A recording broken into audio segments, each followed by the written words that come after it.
decidir qual posicionamento a gente vai assumir em cada circunstância da nossa vida. A gente precisa decidir qual vai ser a palavra que vai sair da nossa boca, em qual circunstância da nossa vida. Isso é decisão. Isso não é sentimento. Isso não é sentimento. Porque tem momentos que você pode, emocionalmente, você pode não estar bem. Tem momentos que você pode estar chateado, que talvez você vai estar com aquela vontade de chutar o balde, não é? E tem aqueles momentos que fisicamente também você não está bem, que talvez você pode estar debilitado, que talvez você possa estar se sentindo mal, ou você está enfrentando um desafio imenso na sua vida. Queridos, e aí você decide. Você decide o que você vai liberar. E sabe uma outra coisa poderosa que eu aprendi? Que os momentos mais difíceis e mais dolorosos da nossa vida são as oportunidades mais preciosas que a gente tem de adorar a Deus e de reforçar quem Ele é e o caráter dele. Porque, querido, talvez nunca mais você tenha uma oportunidade como essa que você está tendo hoje. Talvez hoje você está passando por um momento tão difícil na sua vida. Talvez hoje você está passando por um momento de insegurança. Talvez hoje você está passando por um momento de medo. Talvez hoje você está passando por um momento de enfermidade, ou seja o que for. E talvez esse momento nunca mais vai voltar na sua vida. Talvez amanhã essa situação sua vai se resolver e vai ficar tudo bem. E você não vai passar por isso mais. E é a única oportunidade que você tem de adorar a Deus e de dizer para essa circunstância quem é o Deus que você serve. E sabe, querido, esse louvor, esse tipo de adoração, esse tipo de declaração, ela fica como uma marca por toda a eternidade. Sabe por quê? Porque lá no céu não vai ter doença. Querido, quando você estiver na eternidade, não vai ter morte, não vai ter luto, não vai ter falta. Sabe, não vai ter dificuldade, não vai ter solidão, não vai ter medo, não vai ter nada disso. A única oportunidade que você tem de reconhecer a grandeza de Deus e a bondade dele, e de declarar e de liberar palavras proféticas na dificuldade, a única oportunidade que você tem é aqui. É enquanto você está vivendo esses desafios aqui. E eu te falo que para cada palavra que você libera, para cada posicionamento que você tem, você deixa uma marca de adoração para toda a eternidade. Querido, isso simplesmente não vai ser esquecido. E você tem a oportunidade de liberar algo ao coração do seu Deus nesse momento da sua vida. É como nós precisamos nos posicionar. Agora, esse posicionamento, ele gera, querido, ele cria realidades.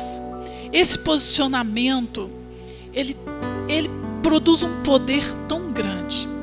Ele abre portas dentro do seu espírito. Sabe, tudo começa. Eu sempre falo assim, que tudo começa dentro de você. Onde que começa a sua vitória? É lá dentro. É nos lugares mais profundos da sua alma que começa a sua vitória. É naquele lugar onde você entende, onde você se posiciona. É ali que começa. Às vezes a gente acha que a nossa vitória é se a gente receber aquele emprego ou aquela oportunidade. A gente acha que aquilo vai resolver a nossa vida. Querido, não resolve. O que resolve a sua vida é o que está dentro de você. O que resolve a sua vida são as convicções que você tem.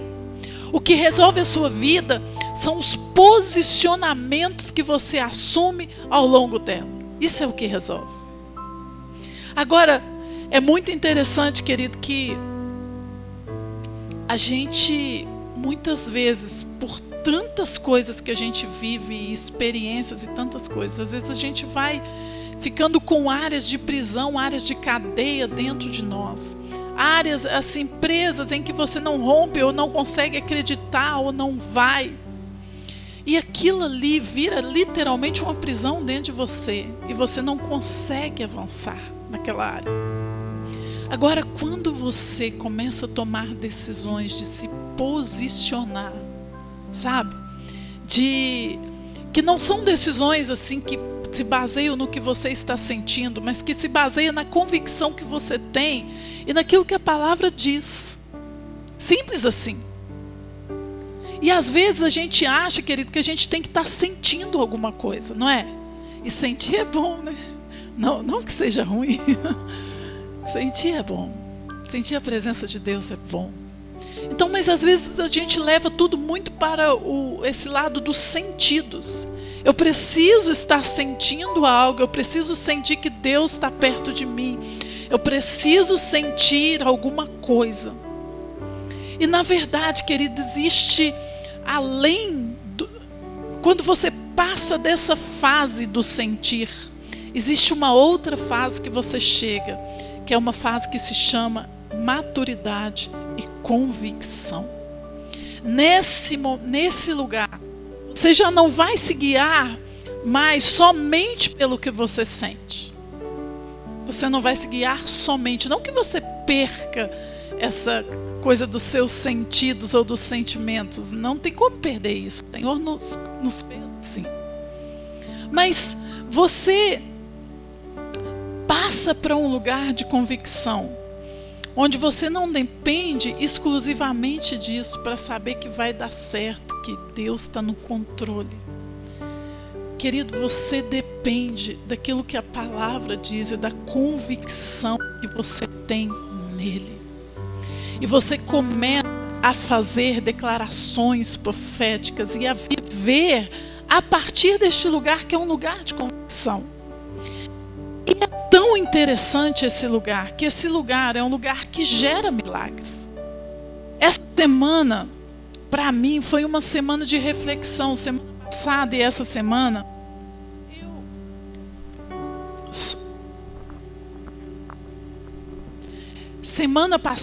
semana, eu fiquei assim refletindo muito. Deus trouxe algumas coisas ao meu coração.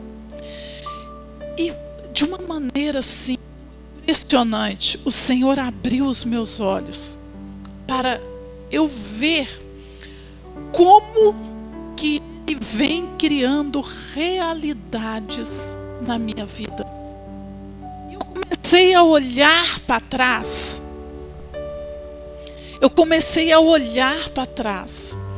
E a ver aquelas declarações proféticas, aquelas liberações que eu comecei a fazer lá atrás, sobre várias áreas da minha vida, talvez há 1 ano atrás, há 2 anos, há 3 anos.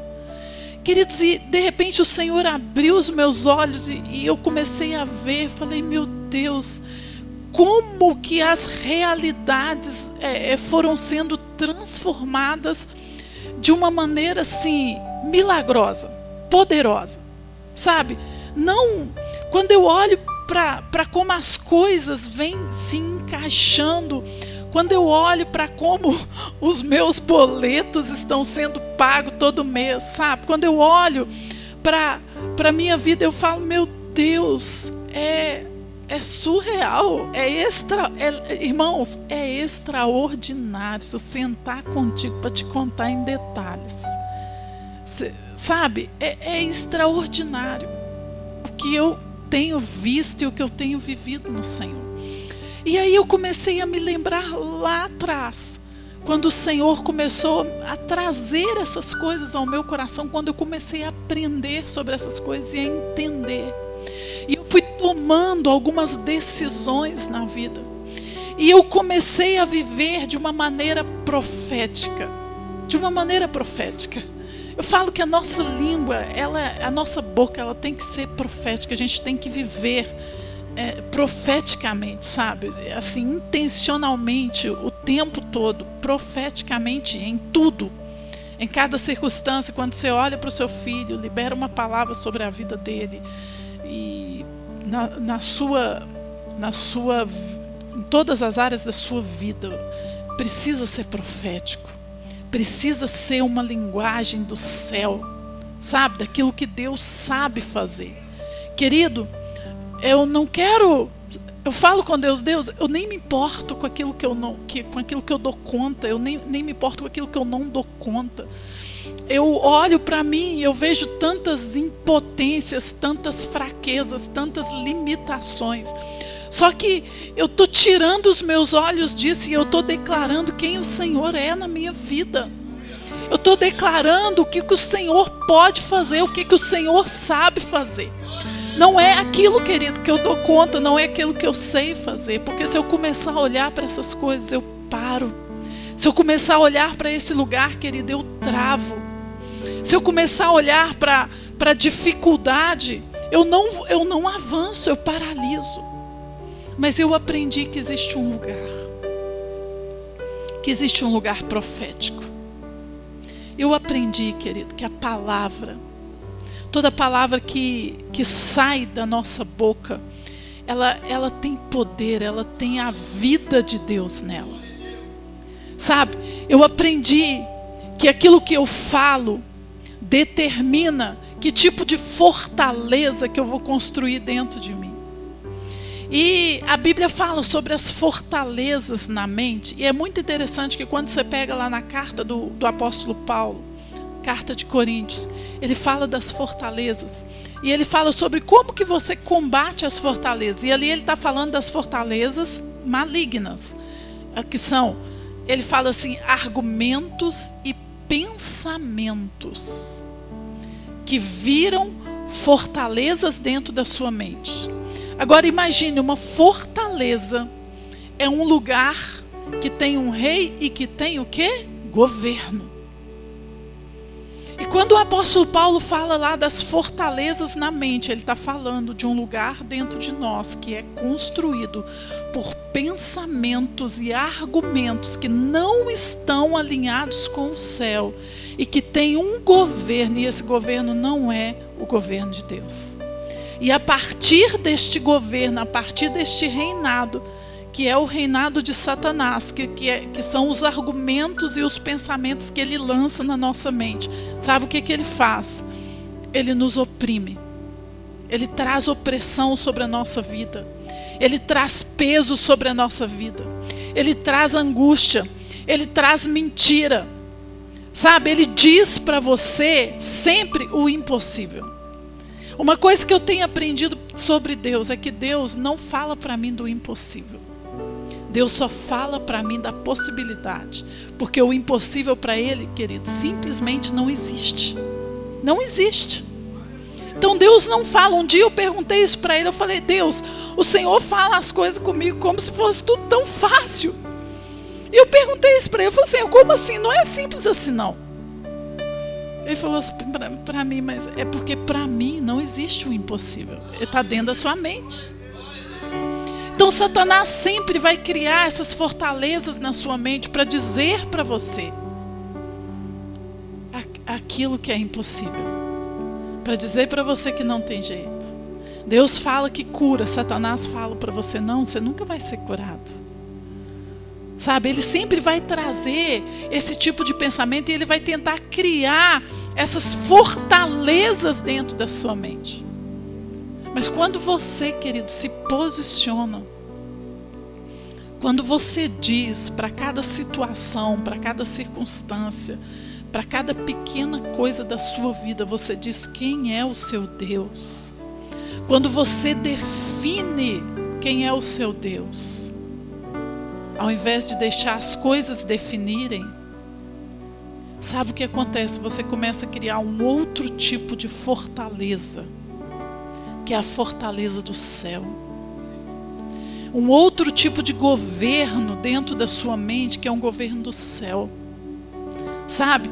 Você começa a alinhar a sua mente, você começa a alinhar o seu pensamento, o seu coração com o céu. E uma outra coisa que nós aprendemos sobre Deus, e muitas vezes eu falo isso, é que Deus ele opera por meio da fé. Ele mesmo, quando ele vai fazer uma coisa, quando ele vai criar uma coisa, ele libera fé para criar aquilo. Então você observe que quando tudo que Deus vai fazer, ele libera a palavra. Ele diz, haja. Quando ele vai enviar Jesus, centenas de anos antes, ele diz, e eu vou fazer. E ele sempre diz antes. E por que ele está dizendo antes, querido? Ele está liberando a palavra profética, ele está liberando fé.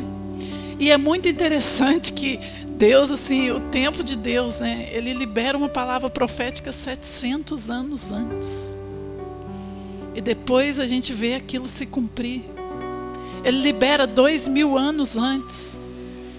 Então, esse é o nosso Deus, é assim que ele trabalha. Esse é o jeito dele de ser, esse é o jeito. E a gente precisa se alinhar com o jeito de Deus, querido. Às vezes a gente quer alcançar as coisas alinhados com o jeito da terra. Às vezes a gente está o tempo todo falando do jeito humano, das impossibilidades humanas. Um dia, alguém falou para mim assim, olha, mas se eu falar assim, eu vou estar mentindo. Eu falei, não, querido, você não vai estar mentindo, não. Você está declarando o que a palavra diz. Você está dizendo o que é a verdade. A palavra é a verdade absoluta. Querido, você pode estar lá na lona, mas você diz que você é vencedor, você não está mentindo, sabe por quê? Porque isso é a verdade que a palavra diz. Mentira é você viver na derrota, porque não é esse o lugar que Deus tem para você. E aí, querida, a gente aprende a viver a partir de uma verdade que é absoluta. Sabe, uma verdade que não é determinada pelo momento, pela situação, pelo que eu estou vendo, pelo que eu estou vivendo. Não, se a palavra diz, eu tomo essa promessa e eu a trago para mim. E aí eu queria lembrar a vocês de Efésios 6, que diz assim, Efésios 6:10, no demais, irmãos meus, fortalecei-vos no Senhor e na força do seu poder. Revesti-vos de toda a armadura de Deus para que vocês possam estar firmes contra as astutas ciladas de Satanás. E mais uma vez, ele está dizendo assim, vistam-se com as armaduras de Deus. O que ele está dizendo para nós aqui? Querido, quando você levanta de manhã, né, que você vestir uma roupa é uma opção, não é? Você vai lá, você toma a decisão, escolhe uma roupa e veste uma roupa. É algo que você precisa fazer. E o que ele está dizendo aqui, querido, é que esse vestir-se, esse fortalecer-se do Senhor, fortalecer-se no poder dele, querido, é algo que é como vestir uma roupa. Sabe, você precisa decidir. Você precisa se posicionar, você precisa se levantar e dizer, eu vou me fortalecer no Senhor. Eu vou me encher dessa força, desse poder. Eu vou me encher da fortaleza dele e eu vou caminhar dessa forma. E aí você começa a ter atitudes diárias com esse objetivo. E aí, querida, aquilo que te enfraquece, você elimina. Elimina. Teve um dia que eu estava conversando com uma irmã e ela estava muito oprimida, muito oprimida, passando por um momento muito difícil. Acredito que o momento mais difícil de toda a vida dela. E ela começou a me contar, ela falou assim, não, porque eu fico pensando nisso o tempo todo, eu acordo pensando nisso. E eu fico pensando no quanto o meu sofrimento é grande, no porquê que o fulano fez isso comigo e tal. E eu não consigo parar de pensar. E eu olhei para ela e falei assim, Você está fazendo o oposto do que é se fortalecer no Senhor. Porque ela ficava alimentando aquilo e pensando sobre aquilo, e sobre a derrota, e sobre a dor, e sobre aquilo. E eu comecei a dar essas ferramentas aqui para ela e dizer, não, minha querida, não. Você tem que tomar uma decisão, você tem que se posicionar. E ela começou a se posicionar. Queridos, e foi tão assim interessante como que em pouco tempo ela saiu daquela situação. Mas o mais interessante foi que eu olhei para ela e falei, você está debaixo de opressão. Você está sendo oprimida por Satanás. Ela falou para mim, não, eu sou crente. Eu sou crente.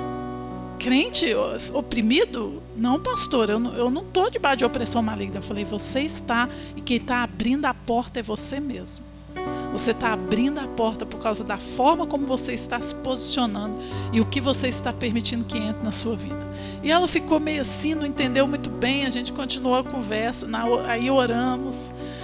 E ela mudou o posicionamento, e aí depois de 1 ou 2 semanas, na próxima conversa, ela falou comigo assim, pastor, agora eu entendi. Eu estava debaixo de uma opressão terrível, terrível. Eu estava assim, era uma opressão maligna terrível sobre a minha vida, e eu não sabia, eu não estava percebendo. Você percebe, querido? São as ciladas que o inimigo arma para nós. E aí, se a gente não tem essa compreensão que tem coisas que é da sua responsabilidade. Às vezes a gente joga tudo para Deus, como se fosse tudo responsabilidade dele. Não, a responsabilidade de se fortalecer no Senhor é sua. A responsabilidade de guardar o seu coração, os seus pensamentos é sua. A responsabilidade, querido, de liberar fé, de trazer o seu milagre à existência é sua. A palavra ensina isso. Então você precisa gerar o seu milagre. Gere o seu milagre, querido. O que você está precisando de alcançar no Senhor? Gere o seu milagre.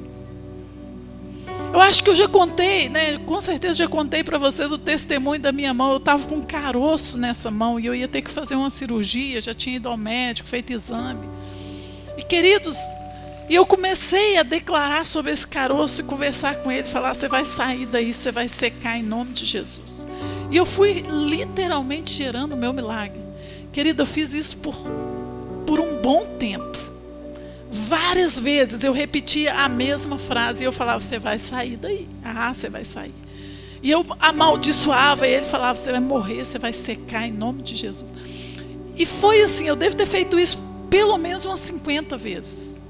Toda vez que eu olhava para ele. Só que chegou uma hora que eu esqueci do caroço. Passou 2, 3 meses, um belo dia, eu olhei para minha mão e falei, tá faltando uma coisa aqui. Ele tinha desaparecido. O caroço desapareceu.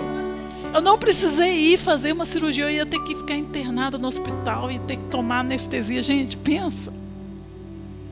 Então o nosso milagre, a gente precisa gerar. Gere o seu milagre, querido. Libere a palavra profética. Se posicione. Se fortaleça no Senhor. Mantenha sua mente fortalecida, seu coração fortalecido. Não perca o foco. Não olhe para a situação, porque quando você começa a olhar, querida, você começa a imaginar. Aí você vai olhando aquele negócio e fala, meu Deus do céu. E aquilo ali, você vai perdendo o foco, você vai perdendo a fé, você perde a alegria, você perde. Sabe? Mas o Senhor está nos chamando para um lugar, que é o mesmo lugar que Elias ocupou no monte. Querido, algo poderoso ali, que eu aprendi com meu amigo Fernando. Fernando que trouxe essa revelação aqui para nós um dia. De Elias no monte, querido. Elias tinha ouvido a voz de Deus. O Senhor falou com ele que ia mandar chuva. E o que Elias fez? Ele foi para o monte gerar o milagre. Ele poderia ter ido para casa e ficar lá em casa, dormindo. Deus vai mandar chuva, já está resolvido meu problema. Ele foi para o monte e ele foi clamar ao Senhor. Foi clamar ao Senhor. E ele literalmente, ele gerou o milagre. Ele gerou. E é isso que precisamos. Precisamos viver dessa forma. Então, qual é o milagre que você precisa? Gere o seu milagre. Amém? Gere o seu milagre. Vamos nos colocar de pé.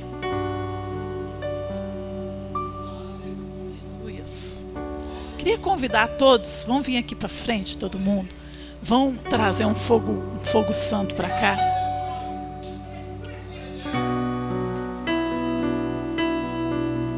Vem para cá, queridos. Vamos liberar o fogo do céu aqui. Tem fogo do céu na sua vida, viu? Tem poder do Espírito Santo na sua vida. Tem graça sobre a sua vida. Aleluias. Nós vamos orar ao Senhor. Você vai colocar diante dele aquilo que é o milagre, aquilo que você precisa alcançar. Querido, talvez é algo espiritual, talvez é no mundo espiritual, talvez é no mundo físico, talvez é uma cura, talvez é uma cura. Gente, eu tenho visto que tem umas áreas de enfermidade que parece que é tão persistente, sabe? Que negócio ali, você tem que brigar com ele mesmo, você tem que entrar numa guerra. Às vezes você fala, mas já orei, já recebi oração. Meu amado, ora de novo e vai orando, sabe? E não para, não. Então, tem coisas que são muito persistentes. E eu estou aprendendo o seguinte, eu falo com ela assim, você é persistente, eu sou mais. É persistente, eu sou mais.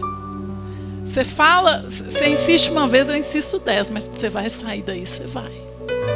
Porque há poder no nome de Jesus. Porque há poder. Às vezes a gente fica assim, não consegui, já orei, não resolveu, não fui curada ainda, já orei. Não deve ser que não é, né? Deus não vai me curar, querido. A Bíblia diz que você foi curada há 2000 anos atrás, que o Senhor Jesus já levou, Ele já levou. Jesus sofreu no corpo dele, para que o seu corpo fosse curado. Então, meu amado, insiste, gera o seu milagre. Continue declarando, continue crendo, continue insistindo. E você vai gerar o seu milagre em nome de Jesus. Aleluias. Oh Pai, nós nos posicionamos aqui, Senhor, diante da Tua presença. Nós sabemos quem Tu és. Oh, e nós queremos declarar quem Tu és. Senhor Todo-Poderoso, aquele que governa sobre todas as coisas. Aquele que tem o controle de todas as coisas. Aquele que cuida de nós. Aquele que não nos deixa, aquele que não nos abandona. Pai, nós sabemos quem é o Senhor e sabemos qual é o nome que está sobre a nossa vida. Que a nossa vida, o nosso corpo, tudo que está em nós está debaixo da autoridade deste nome, o nome de Jesus. E nós declaramos isso. Nós declaramos agora sobre as situações difíceis, sobre as situações persistentes, sobre as doenças persistentes do nosso corpo.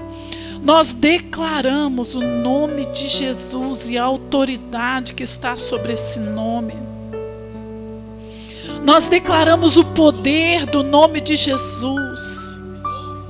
Nós declaramos aquele sangue que foi derramado na cruz, aquele preço que foi pago por nós.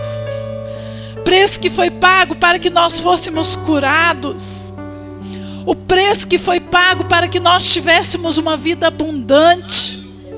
O preço que foi pago para que nós tivéssemos uma família abundante, um casamento abundante. Nós estamos declarando este nome. Nós estamos declarando a nossa fé e a nossa confiança neste nome que está acima de todo o nome. Nós estamos agora declarando que o sangue de Jesus está sobre os nossos umbrais, está sobre os umbrais da nossa casa.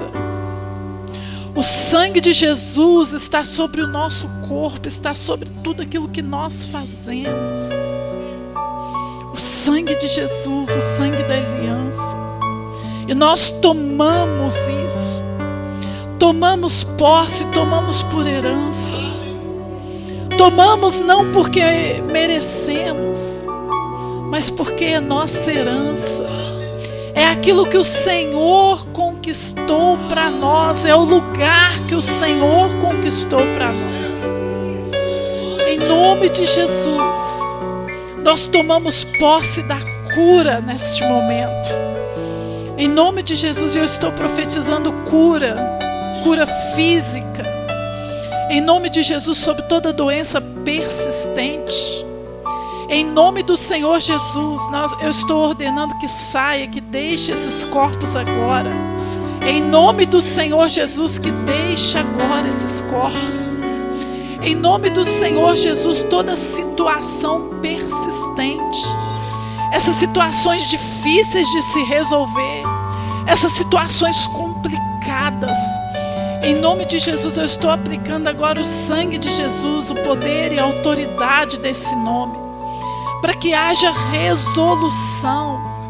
Em nome do Senhor Jesus, tudo aquilo que está preso, toda finança que está preso, toda conta que está presa, que precisa ser paga, que seja liberada agora em nome do Senhor Jesus, em nome de Jesus.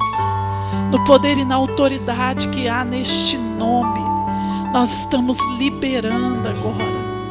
Estamos liberando agora em nome de Jesus. Em nome do Senhor Jesus Cristo. Aleluias, glória a Deus.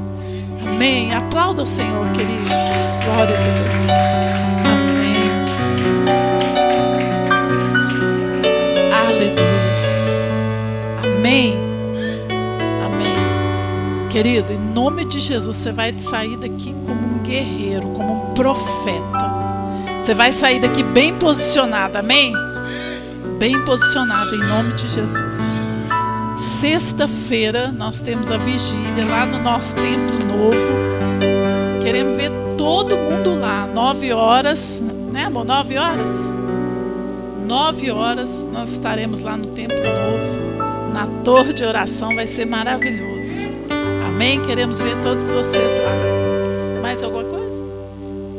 Amém. Então feche seus olhos. E que o amor de Deus e as doces consolações do Espírito Santo, que sua graça e seu poder seja sobre a sua vida em nome de Jesus. Amém. Amém. Que Deus abençoe vocês. Aleluia.